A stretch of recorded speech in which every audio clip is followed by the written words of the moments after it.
हिमावन का पार्वती को शिव की सेवा में रखने के लिए उनसे आज्ञा मांगना और शिव का कारण बताते हुए इस प्रस्ताव को अस्वीकार कर देना।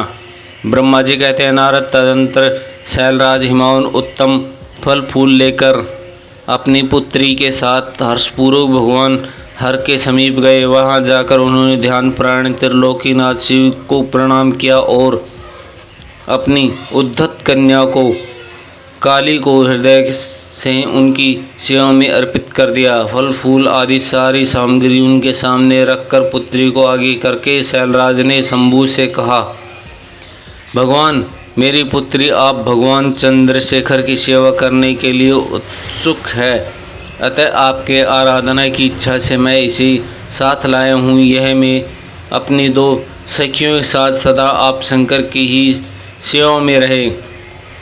नाथ, यदि आपका मुझ पर अनुग्रह है तो इस कन्या को सेवा के लिए आज्ञा दीजिए।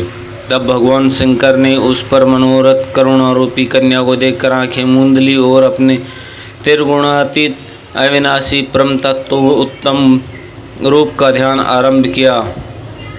उस समय सर्वेश्वर एवं सर्वव्यापी जटा जूटधारी वेदांत वेग चंद्रकाल विभूषण शंभु उत्तम आसन पर बैठकर नेत्रबंद किए तप ध्यान में ही लग गए। वह देख हिमालय ने मस्तक झुकाकर पुनः उनके चरणों में प्रणाम किया। यद्यपि उनके हृदय में दीनता नहीं थी तो भी वे उस समय इस संशय में पड़ गए कि न जाने भगवान मेरी प्रार्थना स्वीकार करेंगे नहीं।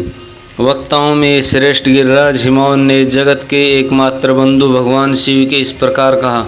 हिमावन बोले, देवी देव महादेव करुणाकर शंकर विभु, मैं आपकी शरण में आया हूँ। आंखें खोलकर मेरी ओर देखिए। शिव सर्वमहेश्वर जगत को आनंद प्रदान करने वाले प्रभु महादेव, आप संपूर्ण आपत्तियों निवारण करने वाले हैं। मैं आपको प्रणाम करता हूँ। स्वामिन प्रभु, मैं अपनी इस पुत्री के साथ प्रतिदिन आपका दर्शन करने के लिए आऊँगा, इसके लिए आदेश दीजिए। उनकी ये बात सुनकर देवदेव महादेव ने आंखें खोलकर ध्यान छोड़ दिया और कुछ सोच विचार कर कहा।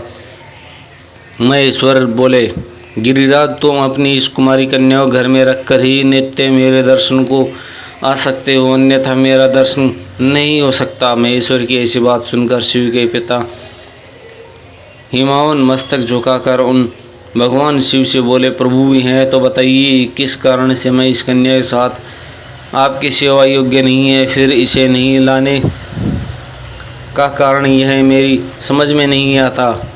यह सुनकर भगवान वृषभध्वज शंभु हंसने लगे और विशेष दृष्ट योगियों के लोकाचारों को दर्शन करते हुए वे हिमावन, यह शैलराज, यह कुमारी सुंदर कुटिस प्रदेश शोभा तदंतर सुनकर भगवान वृषभध्वज शंभु हंसने लगे और विशेष दृष्ट योगिनियों के लोकाचरण का दर्शन करते हुए हिमावन से बोले, शैलराज, यह कुमारी सुंदर कुटी प्रदेश से सुशोभित तन्मयी चंद्रमुखी और शंभु लक्षणों से संपन्न है, इसलिए इसे मेरे समीप तुम्हें नहीं लाना चाहिए। इसके लिए मैं तुम्हें बारंबार रोकता हूँ।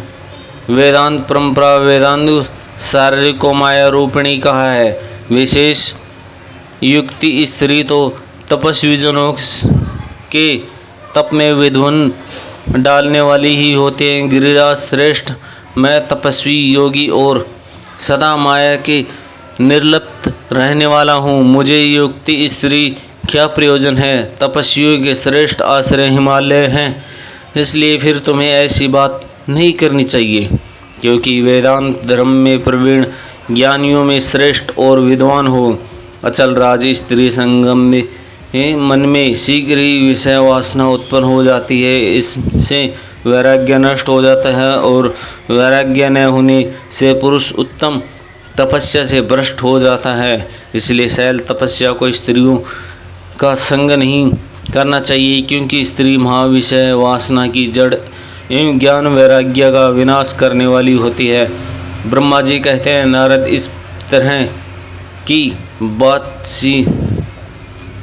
बातें कहकर शिव शिरोमणि भगवान महेश्वर चुप हो गए। देवेश्वर शंभु का यह निरामय ने स्पर्श और निष्ठुर वचन सुनकर काली के पिता हिमवन चकित कुछ व्याकुल और चुप हो गए। तपस्वी शिव की कही हुई बात सुनकर और गिरिराज हिमवन को चकित हुआ देखकर